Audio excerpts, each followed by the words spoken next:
Ya. Jadi kalau gini, Anda kalau bekerja, saya, Anda, kita bekerja, kan dapat gaji ya? Gaji. Ya, itu bahasa Arabnya gaji. Sekarang ada yang menyebut ratib. Ratib. Pokoknya disebut ujrah. Pokoknya yang harus dibayar. Makanya kalau Anda ke Timur Tengah itu naik taksi, ada tulisan atasnya taksi ujrah. Ya, bukan punya si ujrah. Nanti kalau ke Mekah naik taksinya punya si ujrah, si ujrah punya banyak taksi. Ya, bukan. Itu taksi bayar, bukan gratis, bukan free. Jadi begitu Anda keluar menggunakan jasanya, bayar, berikan pokok dari jasa yang telah dia kerjakan. Perhatikan baik-baik, teman-teman sekalian. Ketika Anda bekerja dalam urusan dunia, Anda mendapatkan ujrah. Nih bayar 10 dinar, 10.000 rupiah, sekian, sekian, sekian. Ketika Anda kerjakan untuk misi akhirat supaya bekal untuk pulang, bukankah 10 juta ditabung, tabung, bikin rumah kan? Beli pakaian yang elok, beli kendaraan. Sama persis Anda sholat itu diberikan juga bayarannya, diberikan juga pokok pemberiannya. Anda puasa diberikan pokoknya, baca Al-Quran dikasih bayarannya. Namanya pahala. Dalam bahasa Al-Quran disebut ajrun namanya. Dunia ujrah, akhirat ajrun. Lahum ajrun ghairu mamnun. Ajrun. Berapa ukurannya? Minimal 10. Turun Quran surah ke-6 ayat 160. Ya, kita keluarkan supaya terukur. Ya. Setiap pekerjaan dunia menjadi nilai akhirat punya poin. Pekerjaannya disebut hasanah namanya. Ya. Amal solehnya disebut hasanah. Siapa yang mengerjakan di dunia pekerjaan punya nilai akhirat, amal soleh namanya hasanah. Setiap hasanah punya poin 10. Man jaa bil hasanati falahu asyru amthaliha. Siapa yang mengerjakan perbuatan di dunia dan punya nilai akhirat, bekerja dikerjakan karena Allah mencari yang halal. Tuliskan poinnya. Salat, tuliskan poinnya. Setiap pekerjaan 10. Hitungannya 1 keduanya 500 tahun, 2 ketiganya 500 tahun, 3 keempatnya 500 tahun. Jadi jangan menghitung 1, 2, 3 terlalu sedikit. Ya. Di hadis Muslim saya sering katakan ke masjid saja dapat 25 poin baru nyampe. Jarak 1 ke 2 500 tahun. Jadi kalau ada yang tidak sholat dalam sehari, 1 kali sholat kehilangan 10 pahala kali 500 tahun. Dia kehilangan pahala 5.000 tahun. Ya, dosanya berapa? Nah, makanya sering kita bermohon begini, ya Allah, jadikan semua perbuatan duniaku punya nilai akhirat supaya ditampakkan di akhirat. Di hasanah dunia ini akan ditampakkan saat dihisab di akhirat. Makanya sering kita katakan, ya Al-Baqarah ayat 201, wa minhum may yaqulu rabbana atina fid dunya. Ya Allah, jadikan semua kegiatan duniaku hasanah. Namaku sudah hasanah ya Allah. Perbuatanku belum tentu. Ya sudah suami namanya Hasan, ya istri Hasanah, anaknya Husna, ya kan? Yang laki-laki Husain, tuh. Semua kumpul, tapi kalau pekerjaannya tidak demikian menjadi amal soleh, nggak terkumpul ini. Ya, dan akhirat pun nampakkan lagi hasanahnya. Maka diteruskan ayatnya, wa fil akhirati hasanah. Makanya saat di akhirat itu ditampakkan, faman ya'mal mithqala dzarratin khairan yarah. Ya, makanya kalau mau mithqal, yang khairan yarah. Jangan yang syarran yarah. Ya, pada yang baik-baik, miskol tahajud, miskol untuk baca Quran, ya, miskol untuk bisa tilawah, miskol untuk mengingatkan puasa sunnah, itu khairan yarah. Ya, mithqal pada yang tidak bagus, tinggalkan, itu syarran yarah. Ini balik sini. Maka dapat kita nilai ini, kembali kepada Allah, kumpulkan semua ini. Tinggal nanti, tergantung Anda mau punya rumah di yang mana daerahnya. Komplek yang elit. Di Indonesia, di sini Jakarta ada Pondok Indah. Ada beberapa tempat-tempat yang lainnya, elit kalangannya, Menteng, dan seterusnya. Maka di surga pun ada komplek yang elit-elit. Ada Firdaus, ada surga Aden, ada macam-macam. Tinggal Anda cari bekal yang serius, turunkan kemudian ke bumi.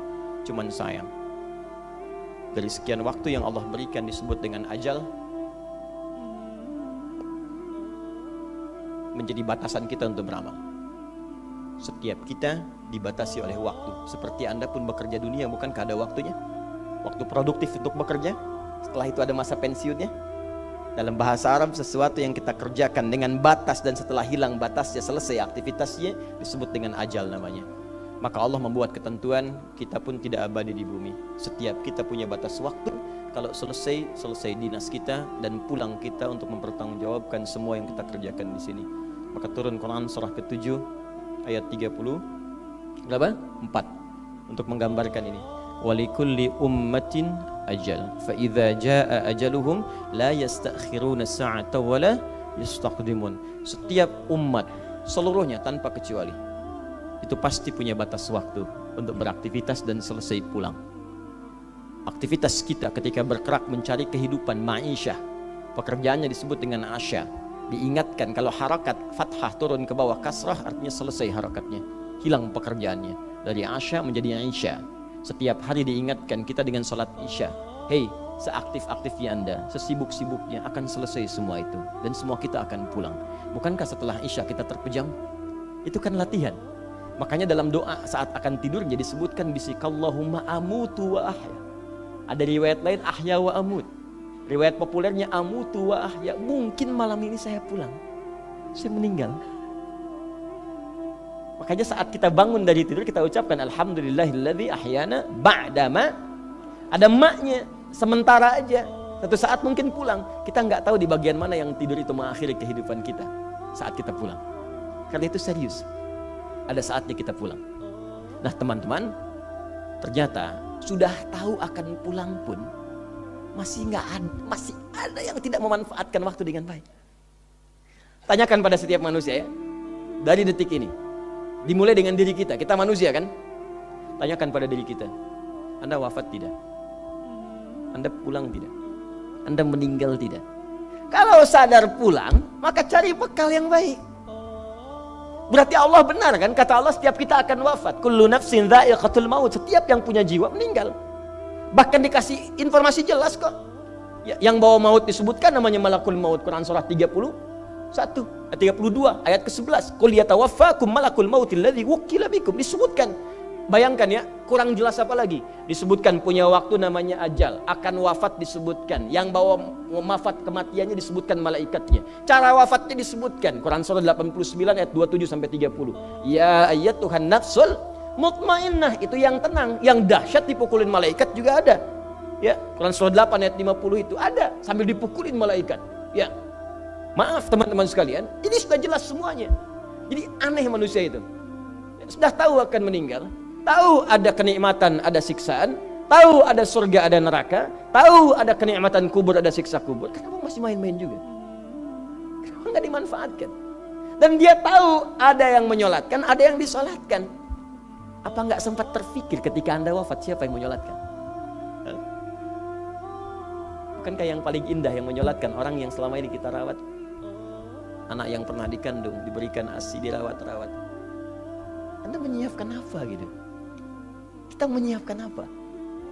Sayang-sayang investasi keluar banyak ketika wafat gak bisa berlaku apapun. Bahkan ada yang sebelum wafat pun sudah dibuang dari keluarganya.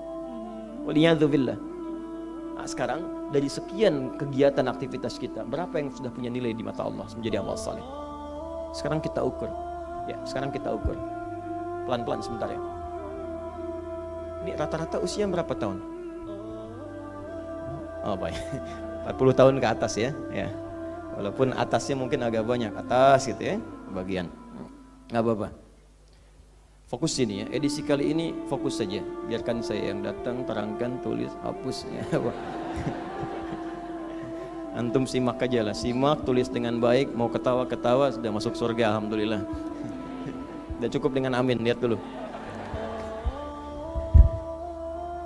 Ini saya sering sampaikan, ini kita kasih batas standar di Al-Quran aja lah, 40 tahun misalnya. Ya, standar keseriusan beraktivitas. Ya, lihat sini. Konon dalam sebuah penelitian sederhana, manusia itu kalau dihitung-hitung aktivitasnya setengah dari usianya, itu umumnya walau tidak semuanya teralokasikan untuk tidur, beristirahat, tidur.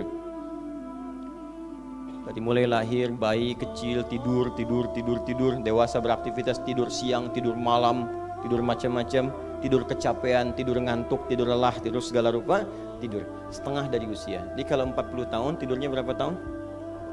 20 tahun. Baik. Sisanya beraktivitas, ya. Nah, itu berapa tahun? 20 tahun. Jadi di sini kalau kita hitung, ya kalau beriman, alhamdulillah kita sholatnya, puasanya, baca Qurannya, tapi juga kerjanya, tertawanya, candanya, macam-macamnya 20 tahun. Dari 20 tahun ini, berapa yang jadi aktivitas ibadah? Yang jadi ibadah berapa? Ya, jangan terlalu pesimis, ya ambil 10 tahun misalnya. 10 tahun ibadah. Nah, jadi di sini adalah sholatnya, baca Qurannya, puasanya, dan sebagainya, sedekahnya, infaknya. Apakah semua ibadah itu langsung diterima? Belum tentu. Syaratnya ikhlas. Wa ma umiru illa liya'budullaha mukhlishina lahuddin. Quran surah 98 ayat 5. Pertanyaannya, dari ibadah yang kurang lebih 10 tahun ini, berapa tahun yang ikhlas? Ya, ambillah tengah-tengahnya 5 misalnya kan. 5 tahun. Ini yang ikhlas, insya Allah. Yang ikhlas kurang lebih 5 tahun. Jadi usia 40 tahun ini yang produktif amalan yang kurang lebih harapan kita diterima oleh Allah insya Allah 5 tahun. Dosanya berapa tahun?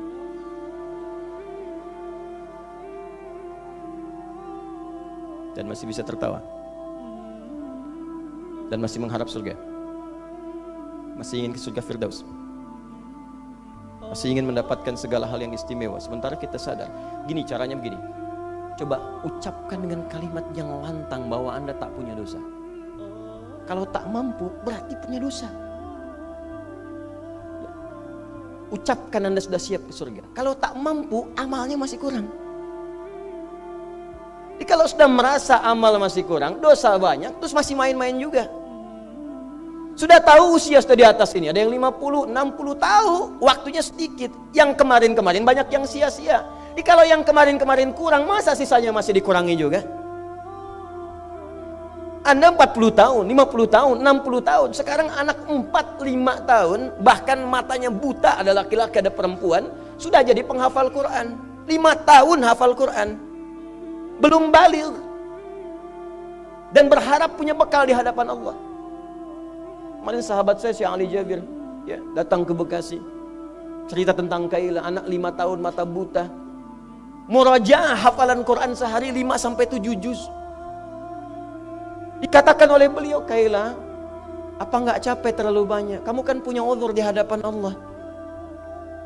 Allah Maha memahami keadaan kamu. Apa enggak lelah? Saya malu justru kepada Allah kalau kurang daripada itu. Anak 5 tahun mengulang hafalan Quran setiap hari 5-7 juz, dan malu kalau kurang di bawah itu sebagai bekal untuk menghadap Allah. Anda diberikan kesempatan sampai lebih daripada 50 tahun, lebih daripada 40 tahun, lebih daripada 20 tahun. Dan sampai kesempatan itu sampai hari ini pun untuk baca pun belum punya waktu. Dan Anda mengharap surga, Anda siapa?